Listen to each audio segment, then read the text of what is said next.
Saya mau bertanya, bagaimana cara menghadapi komentar orang sahabat kita sendiri tentang hijrah kita? Karena mereka berkomentar buruk, bahkan tak mendukung hijrah kita. Anjing menggonggong, kapilah berlari. Wa in tuti' aktsara man fil ardi yudilluka an sabilillah. Kalau kau ikut cakap orang banyak, mereka hanya menyesatkanmu dari jalan Allah. Jangankan ente, anak-anak muda, jangankan anak FSRMM, jangankan anak Fodamara, jangankan anak Irma, sedang Nabi Muhammad aja mereka bilang sahir, tukang sahir, tukang sihir. Sedangkan Nabi Muhammad aja mereka bilang sahir, majnun, asatirul awalin. Majnun gilo, sahir tukang sihir, asatirul awalin. Tidak ada yang lepas dari komen, bapak-bapak. Nauzubillah. Maka jangan pikirkan komen orang, benar laksanakan. Dulu sebelum ente sholat, orang cuek aja. Kau mabuk, orang cuek. Tapi begitu kau sholat, udah ke masjid sekarang ya, hati-hati loh. Si Andu kemarin ke masjid mati. Mulai dia berkata, mulai dia ngejek. Apakah masih ada hadis yang belum dibukukan, tapi hanya dalam bentuk proses musalsal dari musnid ke musnid lainnya? Hadis-hadis itu dibukukan pada pertama penulisan, ditulis sejak zaman Nabi, lalu kemudian dibukukan oleh para ulama. Apa beda penulisan sama pembukuan? Penulisan ditulis tapi tidak pakai bab, acak saja tulis seperti yang dilakukan oleh Amr bin As, Abdullah bin Amr bin As. Lalu kemudian setelah itu barulah dibukukan. Kitab hadis yang paling tua yang ada sekarang kitab Muwatta, ditulis oleh Imam Malik bin Anas. Lalu kemudian berlanjutlah kepada Bukhari belakangan. Bukhari Musannaf Ibnu Abi Syaibah dulu. Lalu Bukhari tahun 2056, Muslim 256 Bukhari, Muslim tahun 261. Ahmad bin Hanbal di atas, Imam Syafi'i di atasnya lagi. Ahmad bin Hanbal 241, Imam Syafi'i 204, Imam Malik 179. Ada tak hadis dari syekh ke syekh yang tak ada dalam buku? Ada di buku. Hanya saja orang tetap menjaga musalsalat bil musafahah, musalsalat bil awaliyah, musalsalat bil zikir. Di buku ada. Hanya saja dia mengambil dari syekh untuk apa? Lit tabarruk, ngambil barokah. Saya pun saya ambil, ada di buku. Kalau mau di buku ada, Ar-Rahimuna yarhamuhumur Rahman yarhamuhum fil ardi yarhamkum man fis sama. Tapi kemarin waktu ke Indragiri Hilir berjumpa dengan Syekh Syekh Muhammad Idrus Hashim. Saya pegang tangannya, Syekh Hajiz nih minta saya ijazah musalsal. Kasihnya. Ajaztukum marwiyati musalsalati. Ku ijazahkan kepada engkau hadis musalsalat. Musalsalat artinya bersilsilah, silsilah yang kuterima dari Syekh Muhammad Yasin Al-Fadani. Syekh Idrus mengambil dari Syekh Muhammad Yasin Al-Fadani, Makkah Al-Mukarramah, bersilsilah sampai ke Nabi SAW. Itu lit tabarruk, untuk ngalap barokah. Kalau ada adik-adik mengambil dari kitab Sahih Bukhari, boleh. Apa namanya? Wijadah. Cara mengambil hadis itu ada 8. Yang paling tinggi sama, mendengar langsung. Yang kedua qiraah, guru dia membaca, guru mengangguk. Tapi yang paling ada namanya wijadah, kita dapat di buku. Tapi jangan baca sendiri, bacakan ke guru. Nah, ini tentang masalah hadis yang musalsal tapi juga ditulis dalam kitab. Saya mau nanya Pak Ustadz, saya kerja di hotel, saya sering nerima uang dari tamu, tip, apa hukumnya? Kalau banyak halal. Kalau sedikit haram. Soalnya hotel tidak syariah, Pak Ustadz. Dia ngasih kamu kenapa? Boleh jadi karena dia kasihan, teringat dia anaknya, teringat dia adiknya. Bisa jadi karena ditengoknya di situ bersih, senang dia. Jadi banyak motifnya. Kalau tidak ada dosa di dalamnya, ya tak apa-apa, hadiah. Tapi kalau ada unsur maksiat, saya dikasihnya tadi Pak Ustadz 100.000. Kenapa? Minta belikan kamput dia 3.000. Oh, ini dosa. Harap. Tak ada unsur apapun. Bekerja engkau dengan sesuai kerja, kau bersihkan, ini tiba-tiba pas keluar dikasihnya. Kau bawakan tasnya, dikasihnya. Nih, terima kasih ya, Dik. Halal, tak jadi masalah. Bagaimana dia kalau non muslim? Ya halal. Pembagian non muslim halal. Mana dalilnya? Jirjis, Mukaukis, raja Mesir, Kristen Ortodok Koptik, dikasihnya Nabi madu asal Banha, diminum Nabi, habis. Dikasihnya kain, diterima Nabi. Dikasihnya bighal, keledai, bighal lebih besar dari keledai, lebih kecil dari kuda, kendaraan, dipakai Nabi. Boleh. Apa hukumnya kita memakai dana bantuan kemanusiaan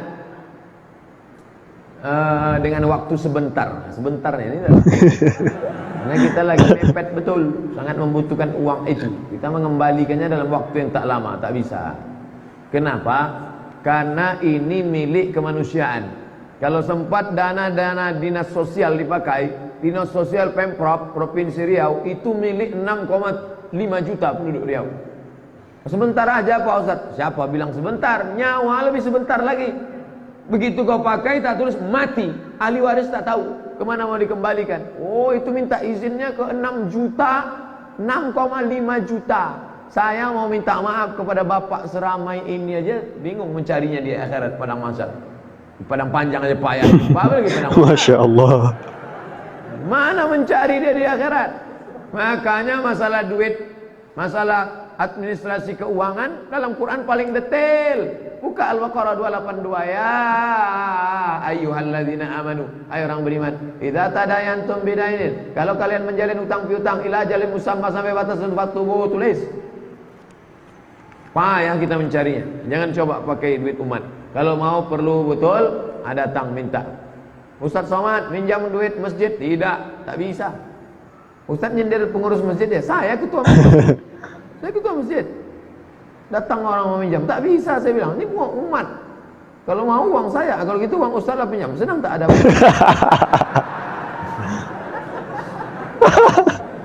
Ustaz Abdul Somad, ana mau bertanya, apakah rusak tauhid ana kalau ana mengatakan kepada akhwat untuk mau menunggu dia sampai siap? So sweet. Soalnya sebelumnya ana mencoba mengajak seorang akhwat berta'aruf, namun setelah akhwat tersebut menanyakan kepada orang tuanya tak memberikan restu dengan alasan akhwat tersebut baru selesai wisuda. Ada bagusnya kalau dia bekerja dulu. Apakah artinya di sini ana menjadikan atau menduakan Allah? Sebabnya saya berkeinginan cuma akhwat tersebut yang saya harapkan, karena agamanya bagus dan acara. Ini kan banyak ceritanya. Nunggu tamat kuliah dulu, udah tamat nunggu wisuda dulu, udah wisuda kerja dulu.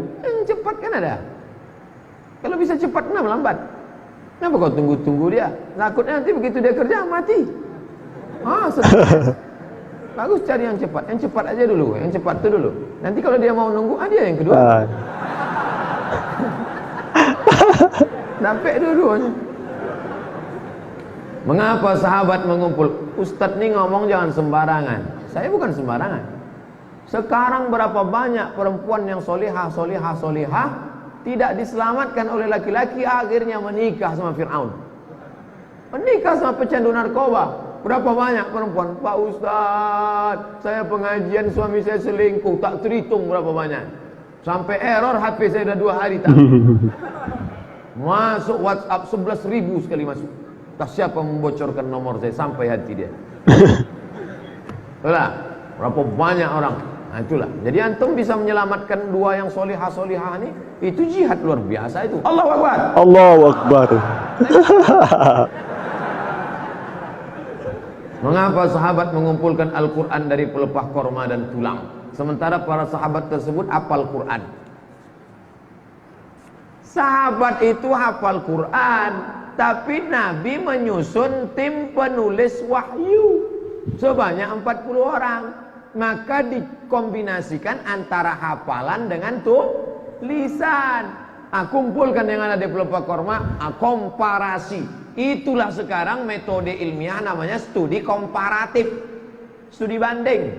Sekolah ini mau nengok kualitas, datang studi banding ke Al-Azhar Sipabudi, mau melihat bagaimana kualitasnya. Maka begitu juga hafalan, sahabat tuh hafal Quran.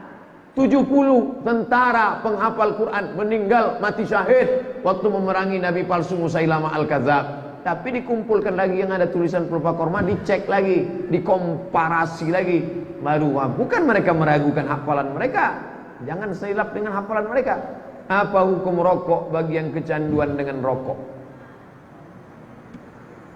Rokok ini haram. Mufti Mesir Syekh Ali Jum'ah haram. Mufti Mesir Syekh Nasir Farid Wasil haram. Mufti Saudi Arabia Syekh Abdul Aziz Ibnu Baz haram. Mufti Indonesia tak ada mufti. Indonesia Muhammadiyah, Majelis Tarjih Muhammadiyah haram. Majelis Ulama Indonesia haram bagi ibu hamil, ibu menyusui, anak-anak, orang sakit haram. Bagi orang yang biasa makruh. Itu saya membacakan fatwanya aja. Ustaz merokok, saya tak merokok. Kapan waktu qadha bagi sholat subuh? Selesai sholat subuh itu qadha. Tapi kalau di masjid nanti orang menimbulkan fitnah, balik ke rumah. Tunggu setelah syuruk, sholat sunat. Atau di masjid berzikir setelah sholat sunat isyraq. Hebat kawan tuh ya, banyak sholat sunat duhanya. Rupanya. Sementara setelah sholat subuh kan tak boleh. Sholat subuh, setelah sholat subuh tak boleh sholat yang tak ada sebab. Kalau ada sebabnya boleh. Sholat jenazah setelah sholat subuh boleh. Sholat tahiyatul masjid, habis sholat subuh masuk ke masjid boleh. Apa tak boleh? Begitu juga dengan qadha. Tapi kalau orang ngajinya tak sama, nanti menimbulkan fitnah. Balik Idul Fitri ke kampung, orang kampung tak ada pengajian. Begitu ditengoknya ada orang sholat setelah subuh, wah ini aliran sesat nih. Tangkoknya pula wah.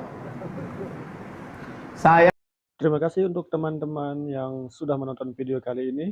Semoga bermanfaat untuk kita semua dan untuk saya pribadi. Untuk teman-teman yang belum subscribe, tolong tekan tombol subscribe dan aktifkan lonceng notifikasinya untuk berlangganan video-video selanjutnya. Terima kasih. Assalamualaikum warahmatullahi wabarakatuh.